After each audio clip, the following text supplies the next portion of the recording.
Bonjour, vous écoutez l'épisode numéro 73 de Parlons divorce avec Karine.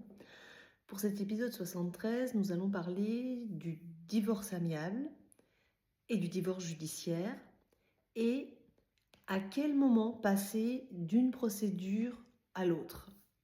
Parce que la plupart d'entre nous, on veut tous un divorce amiable. On veut tous que ça se passe bien et c'est toujours la dynamique dans laquelle on est dès le départ. Mais il y a parfois un moment où cette procédure amiable, elle peut devenir peut-être même dangereuse pour l'une des parties si on s'enferme dans cette procédure-là. Donc vraiment, je voulais aborder ce sujet parce que je me rends de plus en plus compte, et ça notamment depuis que la loi a changé en 2017, où elle a mis en avant, elle a encore, je veux dire, amélioré les conditions du divorce amiable, où depuis 2017, on ne voit plus de juge. C'est-à-dire que vous pouvez divorcer sans voir de juge. Et cette procédure, elle a énormément attiré. On s'est dit, ah mais si on ne voit pas de juge, ça sera la meilleure solution. Donc il y a eu un vrai engouement, et c'est plutôt positif d'ailleurs, vers le divorce amiable. Mais là, moi, ça fait 23 ans, 24 ans bientôt que je fais ce métier, et j'ai pu voir aussi certains travers importants au tout amiable. Et moi, j'ai envie de vous dire, de l'amiable, évidemment, et vous le savez, hein, si vous écoutez mes podcasts, c'est dans cette démarche-là que je me dirige principalement, mais pas à n'importe quel prix. Pas au prix de sacrifices, de violence, de mensonges ou d'inégalité complète. Donc pour moi, je dis toujours, plutôt qu'un divorce amiable, je veux un divorce qui soit juste. Alors, le but de cet épisode, c'est d'essayer d'expliquer clairement quels sont les mécanismes de l'une et l'autre des procédures et quand est-ce qu'il faut à un moment donné basculer sur une autre procédure lorsque le divorce amiable n'est plus possible. Et ne pas s'enfermer dans le fait que ce serait vraiment un échec que de ne pas parvenir à un divorce amiable. Par moment, il faut pouvoir prendre conscience que le divorce amiable ne sera peut-être pas possible et qu'il faut peut-être engager une autre procédure et que c'est très sain et que c'est nécessaire de le faire aussi. Donc le divorce amiable, concrètement comment ça se passe, j'ai déjà expliqué dans certains épisodes, mais je le refais très rapidement.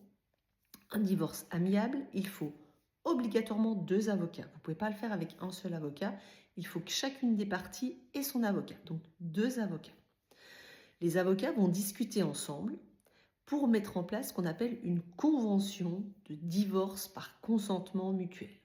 Pour faire simple, elles vont rédiger un contrat dans lequel on va prévoir toute l'organisation pour le divorce. Et ça, ce sont les 2 avocats ensemble qui vont travailler sur cette convention.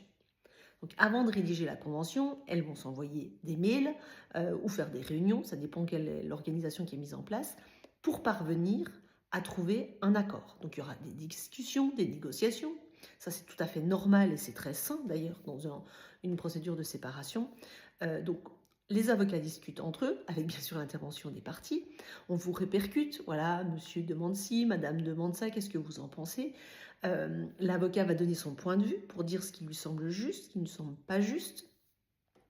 Et à partir de là, si un accord est trouvé, les avocats rédigent la convention, donc ils écrivent un contrat. Ce contrat, il est bien sûr relu en projet avant par chacune des parties. Et lorsqu'on est vraiment d'accord avec le document, nous, avocats, on l'adresse à nos clients en recommandé avec accusé de réception. C'est la procédure obligatoire. On doit l'envoyer en recommandé. Donc on a encore le système du recommandé papier ou ce qu'on appelle le AR24. C'est un système d'envoi électronique pour faire partir un recommandé. L'envoi du recommandé est fait. Il y a ensuite un délai de 15 jours, un délai incompressible, avant de pouvoir signer le divorce en présence des 4 parties. Donc les 2 avocats et les 2 parties. Donc on est les 4 à signer en même temps la convention de divorce par consentement mutuel. Dès qu'elle est signée, on la dépose chez le notaire. On a nous 7 jours pour déposer la convention et le notaire, lui, ensuite 15 jours pour rendre ce qu'on appelle l'attestation d'enregistrement du divorce. Donc ce qui veut dire que dans cette procédure, vous ne voyez jamais, à aucun moment, un juge. Et je sais que souvent les parties, elles auraient parfois besoin qu'il y ait quelqu'un qui qui tranche par moment. Clairement, dans cette procédure, il n'y a pas de juge. Les avocats sont là pour vous accompagner. vous vous mettez d'accord, la convention est signée, est rédigée, signée et déposée chez un notaire. Le notaire, lui, il n'a pas à donner une appréciation sur le contenu de la convention. Il doit regarder ce qu'on appelle la forme, mais pas le fond. La forme, c'est quoi? Les identités, est-ce qu'il n'y a pas d'erreur sur le nom, les prénoms, est-ce que les mentions légales figurent bien dans cette convention? Mais sur le fond, est-ce qu'il y a, par exemple, sur le montant de la prestation compensatoire, le notaire ne va pas se prononcer, ne va pas dire ah, dans ce dossier, c'est pas normal, c'est pas assez élevé ou c'est trop bas. Le notaire, c'est pas son rôle. Il ne va faire que chambre d'enregistrement. La particularité de ce divorce par consentement mutuel, c'est qu'il faut être d'accord sur tous les points.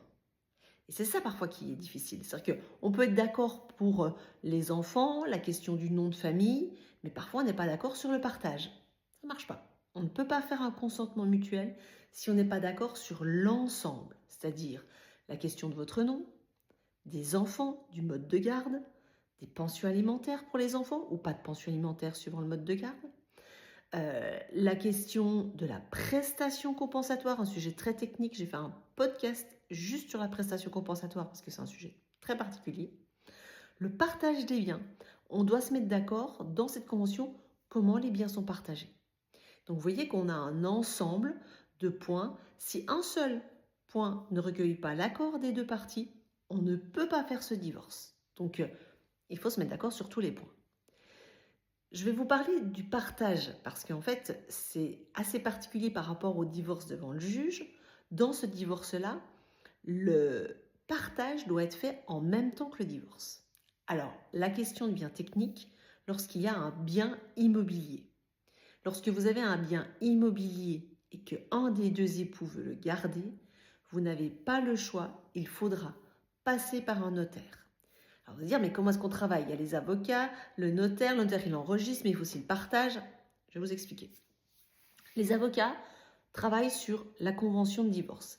Et en parallèle, c'est-à-dire en même temps, le notaire va travailler sur votre acte de partage. Uniquement lorsque vous avez un bien immobilier que un des deux veut reprendre. Si vous décidez de vendre votre bien immobilier, vous n'avez pas besoin d'aller faire un acte de partage chez le notaire. C'est inutile. Donc on va voir le notaire au moment du divorce lorsqu'on a un bien immobilier qu'on veut conserver. Ça, c'est extrêmement important. Donc si un des deux veut le garder, effectivement, il faut aller faire un acte de partage. Donc nous, les avocats, on rédige notre convention. Le notaire va rédiger son acte de partage. Et s'il n'y a pas d'accord sur l'acte de partage, je ne pourrai pas faire mon divorce par consentement mutuel. Donc vous voyez, il y a quand même beaucoup de points sur lesquels il faut se mettre d'accord. En termes de procédure, comment ça se passe entre la signature de l'acte de partage, notre signature, nous, des avocats? On a deux façons de faire différentes. C'est dans les pratiques suivant les cabinets d'avocats et suivant les notaires. Moi, ce que j'aime de plus en plus faire, quand c'est possible bien sûr, c'est une signature en même temps des deux documents. Ce qui veut dire que les clients se rendent chez le notaire, signent l'acte de partage avec le notaire. Nous, on se joint à cette réunion. Alors, soit on est là déjà sur la signature de l'acte de partage, soit une heure après pour la signature de notre convention. Ça dépend des pratiques. Mais en tout cas, on fait tout en un même lieu. C'est-à-dire, on signe l'acte de partage, le notaire le fait avec les clients. Nous, derrière, l'avocat, on le signe avec nos clients la convention de divorce et on la dépose chez le notaire. On est chez lui, donc c'est facile, on le dépose le jour même. Et normalement, le jour même, le notaire nous rend l'attestation d'enregistrement. Quand il n'y a pas d'acte de partage ou lorsqu'on n'arrive pas à s'organiser pour être tous en même temps le même jour, ça sera l'acte de partage à signer en premier et ensuite on rencontrera les clients pour signer l'acte de divorce entre avocats. Je sais que c'est un peu compliqué et c'est souvent ce qui embrouille un petit peu. J'ai fait moi un schéma de procédure que je vous enverrai si vous me le demandez. Je vous laisse mon adresse mail, c'est avocat@carinedeluca.fr. Sinon, vous tapez Carine Deluca, vous allez tomber sur mon site internet, vous trouverez l'adresse mail et je vous enverrai ce schéma, si vous me le demandez, pour expliquer comment fonctionne la procédure de convention de divorce par consentement mutuel. Donc, ce qui me semble important de comprendre, c'est que dans ce divorce-là, il faut être d'accord sur tout. Donc, il y aura beaucoup de points de négociation. Et puis parfois, justement, on n'arrive pas à se mettre d'accord sur tous les points. Il y a différentes raisons qui font que parfois on n'arrive pas à se mettre d'accord. Et je vois de plus en plus, et c'est quelque part l'objet du podcast que je voulais faire aujourd'hui, je vois de plus en plus de procédures de divorce dites amiables, je vais me dire amiables entre guillemets, parce qu'il n'y a que le nom souvent, qui s'enlisent pendant des mois et des mois, voire des années, parce que les gens n'arrivent pas à se mettre d'accord, il y a un conflit très ouvert, il y a parfois des guerres de pouvoir, il y a de la rétention d'informations, enfin, on est sur quelque chose de très conflictuel, et aucun des deux ne veut partir au judiciaire pour dire, bah, faire comme ça, on s'entend pas, on s'entend pas. Peut-être qu'on a besoin d'un juge qui vienne nous dire ce qu'est le droit, peut-être qu'on a besoin d'un tiers qui vient trancher un désaccord. Et on ne veut pas y aller parce qu'on se dit, maintenant, le juge, ça va être trop compliqué, ça va être trop cher, c'est un échec d'aller dans le juge, il faut faire de l'amiable. Donc, je suis la première à dire qu'il faut faire de l'amiable. Et j'utilise des méthodes de négociation qui, dans 80% des cas, me permettent d'aller vers un accord. Mais parfois, il y a un moment où il faut, alors j'appelle ça moi taper du poing sur la table ou poser le cadre, se dire stop. Là, le divorce amiable, il n'est pas sain. Soit on a des écarts complets dans les prétentions de l'un et de l'autre, soit on a un des époux qui ne donne pas les informations, ment sur ses revenus. On a également un autre cas de figure qui est très fréquent, c'est qu'un des deux dit « oui, oui, je veux faire un divorce amiable », mais dans les faits, ne fait aucune action, ne rencontre pas l'avocat, ne répond pas aux propositions qu'on est en train de faire, et ça traîne énormément. Donc pareil, ça c'est du faux divorce amiable. Donc on a donc ce que je disais, les cas des personnes qui ne donnent pas les informations, qui font de l'immobilisme, qui ne répondent pas. Il y a des cas beaucoup plus graves où il y a de la violence et de la violence psychologique et parfois même physique. Dans ces cas-là, moi je refuse de faire un divorce amiable parce que le divorce amiable ne doit pas être un instrument de pression. Et c'est là où c'est important, nous aussi en tant qu'avocats, d'être vigilants parce qu'il y a toujours, et on le sait, par moment des guerres de pouvoir. Alors, quand il y a du respect, il n'y a pas de souci, mais quand on est dans une situation où l'un a l'ascendant sur l'autre et exerce une pression psychologique, il peut parfois contraindre un des époux à accepter quelque chose d'inacceptable. Et là, avocat, on doit être vigilant et dire à notre client, non, c'est pas juste d'aller dans cette position-là. Ce que vous êtes en train de faire n'est pas acceptable et je pense que c'est dangereux. Et donc de devoir dire, non, on ne fera pas un divorce amiable dans ce cadre-là. Donc, il y a des circonstances où par moment, on doit être capable de dire stop. Et c'est toujours ce moment-là qui est le plus délicat. C'est ce que je vois moi dans mes procédures, c'est qu'on veut tellement que ce soit à l'amiable. Et c'est légitime, on le comprend. C'est moins long quand ça se passe bien, c'est moins long. C'est moins onéreux, donc on se dit mais... Et puis surtout, c'est une image beaucoup plus positive. On a réussi à faire un divorce amiable, donc même sociétalement, on est quand même plus fiers de dire qu'on a réussi à faire un divorce amiable tout comme on est parti devant le juge. Donc évidemment, on s'accroche à ce divorce amiable. Et par moments, c'est moi qui dois intervenir pour dire « ça suffit ». Là, on voit très bien qu'il y a quelque chose de malsain qui se joue, soit un qui met de l'immobilisme complet, soit un qui ne donne pas toutes les informations. Et il y a un moment important dans la procédure où il faut être capable de dire à son client « qu'est-ce qu'on fait ?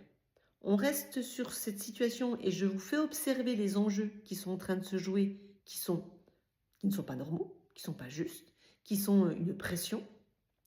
Est-ce que ce n'est pas le moment de dire « stop ». Nous n'arrivons pas à faire un divorce amiable. Nous avons besoin d'un tiers qui vienne décider. Et dans ces dossiers où on est dans ces situations qui ne sont pas équilibrées et pas respectueuses, il est nécessaire de le faire. Et il m'est arrivé à plusieurs reprises d'indiquer à des clients, écoutez, là, vous voyez bien que l'autre ne peut pas. Et c'est pas...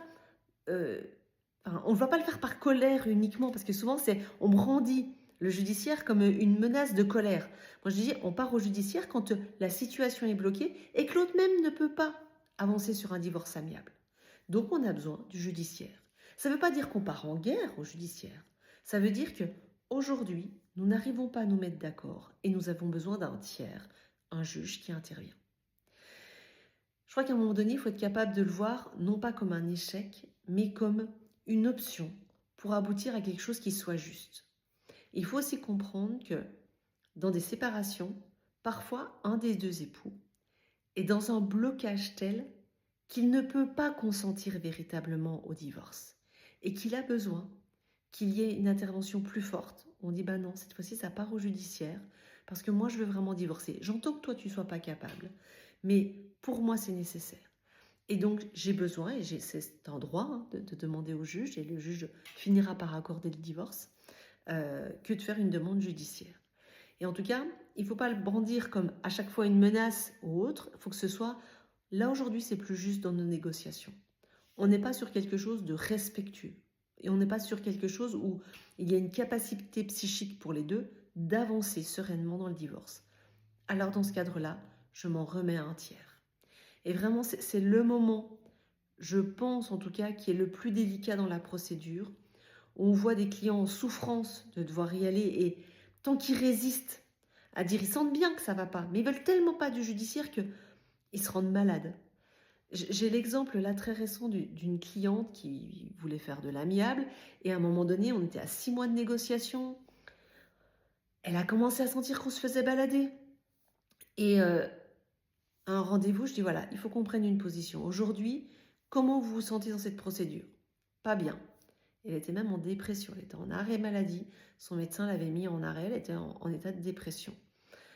Et là, on s'est posé la question, est-ce que c'est juste de continuer cette situation où on n'est pas dans un respect commun? Et nous avons pris une décision. Alors, je ne peux pas la prendre pour mon client. Il fallait qu'elle soit prête.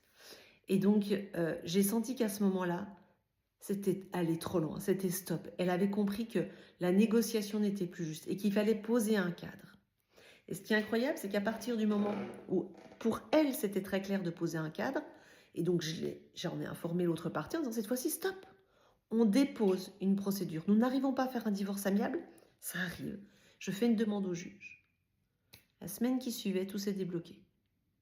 Alors, vous allez me dire, je devrais le faire plus souvent. En fait, je le fais au moment où c'est vraiment juste, où je sais que dans cette situation, on ne pourra pas aboutir à quoi que ce soit d'autre s'il n'y a pas un vrai déblocage. Et par la suite, alors, on n'a pas eu besoin d'y aller parce que finalement, il y a eu une modification de la position de l'autre partie. Mais ce qu'il faut être capable, c'est de dire, ok, j'ai pas peur d'y aller. Moi, j'ai pas peur du juge. J'ai déjà répété à plusieurs fois parce que souvent, nos clients, ils ont extrêmement peur du juge. Il ne faut pas aller devant le juge, il faut faire que de l'amiable. Mais le juge, il est là pour prendre une décision en fonction de la loi, en fonction du droit. Donc ça ne me fait pas peur. La seule chose qui peut parfois m'inquiéter, ce sont les délais de procédure. Parce qu'effectivement, ceux-ci, on ne les maîtrise pas. Et malheureusement, en 2025, aujourd'hui, dans certaines juridictions, les délais sont extrêmement longs. C'est une réalité. Mais on ne peut pas, parce que la procédure est trop longue, accepter l'inacceptable dans un divorce amiable. Il faut trouver un bon équilibre. On peut par moment adapter nos demandes, évidemment, renoncer à certaines choses. Je le dis très souvent, moi, dans des négociations. À 5 000 € près, non, on ne partira pas au judiciaire. Il y a des moments où il faut peut-être mieux lâcher une somme et éviter le judiciaire si tout le reste, on est vraiment en accord. C'est là où il faut faire preuve de bon sens et d'une juste réflexion. Et c'est ce travail-là qui, pour moi, est le plus important entre l'avocat et son client, d'être sûr à quel moment on change de procédure et qu'est-ce qui est juste de lâcher ou de ne pas lâcher. Et souvent, vous le savez, je suis attachée à la psychologie parce que la psychologie, elle joue un rôle important à ce moment-là dans le « je lâche » ou « je lâche pas ». Et en fait, si c'est « je lâche pas » parce que c'est mon ego qui veut pas lâcher, c'est pas bon. Lorsque je ne veux pas lâcher parce que là, il y a quelque chose qui est profondément injuste, qui est peut-être même parfois toxique, là, on est sur quelque chose qui est cohérent d'aller au judiciaire. Donc, tout ça, c'est un travail qu'il faut mener avec votre avocat pour être sûr qu'on prenne la bonne décision. Donc, je vous ai expliqué la procédure qui était amiable, comment elle se passait. Au niveau judiciaire, rapidement, mais en même temps rapidement, ça va être de mauvais goût quand effectivement je viens de vous dire que c'est assez long les procédures. Une procédure judiciaire, un des deux dépose une demande, ça s'appelle une assignation au tribunal pour dire je veux divorcer. Et là, on est convoqué à une première audience pour ce qu'on appelle des mesures provisoires. Donc, il y a une première étape dans le divorce judiciaire où il y aura des mesures provisoires, celles qui vont s'appliquer le temps du divorce, qui vont concerner les enfants, le devoir de secours et qui vit dans le logement ou ne vit pas dans le logement. Ça, ce sont les mesures principales. Je ne rentre pas dans tout le détail, mais pour que vous ayez les grandes lignes. Et à partir de là, le dossier ensuite, il y aura une ordonnance de rendu, une décision, et ensuite, ça va repartir devant le tribunal pour ce qu'on appelle traiter le fond du divorce, notamment avec la fameuse question de la prestation compensatoire. Mais attention, dans le divorce judiciaire, le juge ne va pas s'occuper à ce stade-là du partage. Et c'est là une des difficultés, à mon avis, de la procédure, c'est qu'il doit faire le divorce et ensuite, s'il y a encore du conflit, ça sera sur le partage. Et ça, c'est quelque chose que les gens ne comprennent pas bien. Ils disent, il va tout régler en une seule fois. Malheureusement, non, ça ne se passe pas comme ça. Mais en tout cas, si effectivement la procédure bloque et qu'il y a quelque chose de malsain dans le divorce amiable, il faut aller dans cette procédure judiciaire, qui sera plus longue. Oui, c'est une réalité. Mais si c'est pour avoir quelque chose au final qui est plus juste et qui est aligné et avec une décision avec laquelle vous êtes mieux, il faut mieux aller dans cette direction. Mon souci constant, et celui qui doit être le vôtre à chaque fois, n'est pas qu'est-ce que l'autre va penser, mais moi, comment je me sens. Avec quoi moi, je me sens bien. Et ça, c'est important. Et si, dans un divorce amiable, vous ne sentez pas bien avec ce qui est mis en place, alors ce n'est pas la bonne direction. Il faut en envisager d'autres. Et par moments, c'est le divorce judiciaire. Donc, on entend beaucoup parler de procédures amiables, il y a aussi beaucoup de questions sur de la médiation, il y a plein de choses qui se font et on va dans la bonne direction, hein, vous le savez, moi j'ai plusieurs épisodes sur ce sujet-là, mais il faut savoir par moment dire aussi stop à des négociations, soit qui n'en finissent pas, soit qui sont malsaines, soit qui ne sont pas sur de la sincérité. Genre on ne communique pas avec transparence toutes les pièces, soit lorsqu'il y a de la violence psychologique et que c'est un outil pour mettre la pression, là c'est pas normal. Donc il faut effectivement être capable de discerner ce qui est juste de l'ordre de la négociation. Le désaccord, je dis toujours, il n'est pas anormal, il est sain, on a le droit de ne pas être d'accord. Mais après, on met sur la table tous les éléments, on fait un travail de réflexion pour savoir ce qui est juste et on réfléchit à différentes options qui permettraient de répondre, si possible, aux besoins de chacun. Et c'est pour ça que ce dont je vous parle là, c'est toutes les méthodes de négociation raisonnée auxquels moi je suis formée. Il y a d'autres avocats, vous les trouverez sur la liste des avocats formés au processus collaboratif. C'est des avocats qui ont été formés à une méthode de négociation, la négociation raisonnée, qui permet, dans la plupart des cas, d'aboutir à un accord. Mais il faut être lucide et réaliste. Dans les cas que je traite, la plupart, on aboutit à un accord, mais il y a des cas où on n'y arrive pas. Et on est obligé de dire, là, je pars devant le juge. Et c'est le moment où il ne faut pas en avoir peur de cette décision-là, ni de se sentir en échec, ni de se sentir en disant je suis nul, j'ai pas arrivé. C'est parfois nécessaire. Et c'est aussi nécessaire parfois pour l'autre, pour qu'il puisse cheminer, pour qu'il puisse avancer. C'est parfois nécessaire d'aller vers cette autre procédure. Donc, je sais très bien que cet épisode ne va pas répondre directement à toutes vos interrogations parce que vous êtes nombreux dans ce cas-là. Le nombre de divorces amiables qui est enclenché, c'est toujours la première démarche qui est lancée. Et on a plein de procédures qui bloquent. Et on se dit, mais est-ce que je pars en judiciaire ou pas ? J'ai essayé de vous donner certains éléments en disant, voilà, est-ce que c'est juste pour moi ? Est-ce qu'on est sur un désaccord qui est, j'ai envie de dire, normal ? Il y a des intérêts qui sont différents, donc parfois c'est normal de ne pas être en accord. Et de voir qu'est-ce qui est important pour moi, sur quoi je pourrais lâcher qui fait que je reste alignée avec ce dont j'ai besoin, qui est juste pour mes enfants, juste pour moi. Et c'est vrai que c'est difficile et ça va se faire au cas par cas. Je ne peux pas là vous donner une méthode magique qui va faire pour vous est-ce qu'il faut partir au judiciaire ou pas. Mais j'ai envie de dire, c'est comme beaucoup de choses dans la vie, souvent on le sent. Et je vous reparle de la cliente que je vous ai parlé tout à l'heure. C'était toujours non, pas de judiciaire. Et là, il y avait quelque chose en elle qui disait maintenant ça suffit. Là, c'est plus possible. Et là, elle était prête pour pouvoir dire non, je n'accepterai pas l'inacceptable. Ce chemin, je ne le fais pas à votre place. C'est-à-dire que ça va être à vous de le faire. Et le temps, il est parfois aussi nécessaire pour pouvoir être capable de dire là voilà ce que j'ai besoin, ouais, voilà ce que je vais faire, là je vais faire une demande au niveau des tribunaux parce que c'est plus juste pour moi. Donc il y a un chemin qui est nécessaire dans une procédure, il y a des étapes, et c'est pas dès le début qu'on le saura, sauf dans des cas particuliers, mais parfois on a besoin d'un chemin de négociation pour se rendre compte que oui ça pourra aboutir ou non ça ne pourra pas aboutir. Voilà, je sais que ce sujet il est compliqué, ce que j'aimerais que vous reteniez c'est que le divorce amiable, évidemment, quand on peut le faire, c'est préférable en termes de temps et de durée, mais pas à n'importe quel prix. Pas au prix de l'irrespect, pas au prix de la manipulation, de la domination et de l'injustice, en fait. Donc, demandez aussi à votre avocat qu'est-ce qu'il en pense. Est-ce que pour lui, dans ce cadre-là, quel est son avis? On fait toujours attention, avocat, quand on nous demande notre avis, parce qu'on se dit les besoins des uns et des autres sont différents.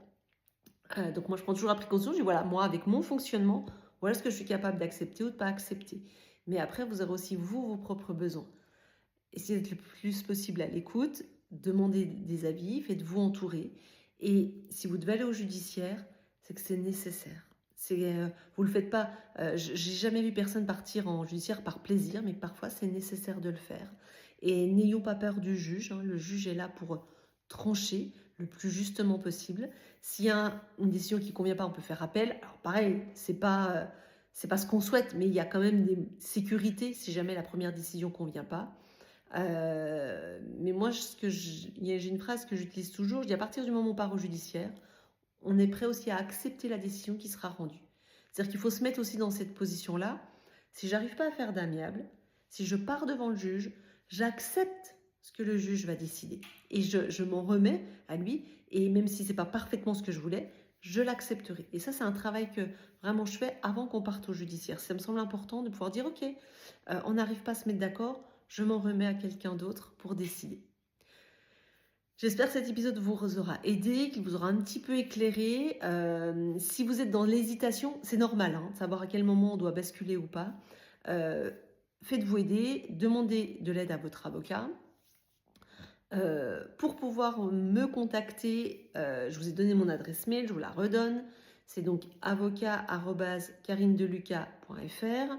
On me pose souvent la question, est-ce que j'interviens que en Bourgogne-Franche-Comté ou sur toute la France?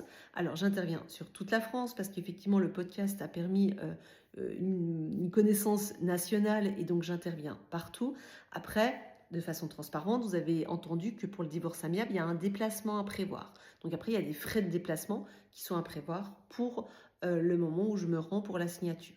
Dans les divorces judiciaires, parfois il faut se déplacer pour plaider, mais pas toujours. Soit c'est mes postulants qui plaident pour moi quand ma plaidoirie n'est pas indispensable et que moi j'ai pu traiter l'ensemble du dossier avec mon client. Donc on adapte et à chaque fois, il y a évidemment un devis qui est fait. Alors c'est plus, moi j'appelle ça une offre d'accompagnement, c'est-à-dire que vous puissiez savoir concrètement dès le départ quel sera le tarif pour votre procédure. Sachant qu'au cabinet, avec nos équipes, nous travaillons au forfait. Ce qui veut dire que ce n'est pas un taux horaire, parce qu'un taux horaire, ça ne veut rien dire. On ne sait pas combien de temps va durer une procédure, et donc vous êtes dans le flou. Nous, on ne fait que des divorces au cabinet, donc on connaît et on a nos méthodes pour que les choses avancent le mieux possible. Donc on est capable de faire une proposition sur un forfait, donc un montant global, soit pour une procédure amiable, soit pour une procédure judiciaire, et se rajoute à ça éventuellement les frais de déplacement s'il est nécessaire qu'on se déplace. Je vous souhaite une bonne journée et à très bientôt pour un prochain épisode.